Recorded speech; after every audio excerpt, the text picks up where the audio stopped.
స్కూళ్లకు ధీటుగా right to education చట్టం ఇక్కడ ఇంప్లిమెంట్ చేయాలి.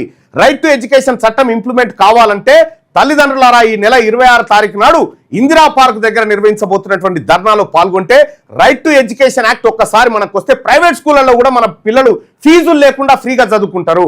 ఈ కార్పొరేట్ శక్తులన్నీ కలిసి ఈ right to education act implement చేయకుండా అడ్డుకుంటున్నాయి. తల్లిదండ్రులారా మనం అందరం కదిలి ఈ నెల 26 తారీఖున ఎన్నో పార్టీల కోసం ఎన్నో జెండాలు పట్టుకొని వాన్ని గద్దెనెక్కిస్తాను వీన్ని గద్దెనెక్కిస్తాను తిరిగినాం కదా. మన పిల్లల భవిష్యత్తు కోసం ఒక్కరోజు రండి, సర్ది కట్టుకొని రండి ఇందిరా పార్క్ కాడికి ఉదయం 10 గంటలకు.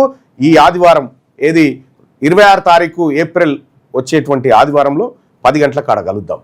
అలాగే ఈ విషయాన్ని మిగతా తల్లి పేరెంట్స్ కూడా తెలియజేయండి. లక్షల ఫీజులు వీళ్ళ తాత జాగిరని యాడికని కడతారా? వచ్చే జీతాలేంది, కట్టే ఫీజులేంది? కాబట్టి ఫీజుల నియంత్రణ జరగాలి. రెండోది రైట్ టు ఎడ్యుకేషన్ యాక్ట్ రావాలి. రైట్ టు ఎడ్యుకేషన్ యాక్ట్ భారతదేశంలో 9 రాష్ట్రాల్లో ఇంప్లిమెంట్ అవుతుంది. తెలంగాణలో ఎందుకు ఇంప్లిమెంట్ అవుతలేదు? ఇక్కడ కార్పొరేట్ శక్తులు లంచాలు ఇచ్చి ఆపుతా ఉన్నాయి. కాబట్టి వీటిని అడ్డుకోవాలంటే తల్లిదండ్రులారా మనమే ముందుకు రావాలి. సో దానికోసం మీరంతా కదలాల్సింది ఒక వీడియో చూడండి.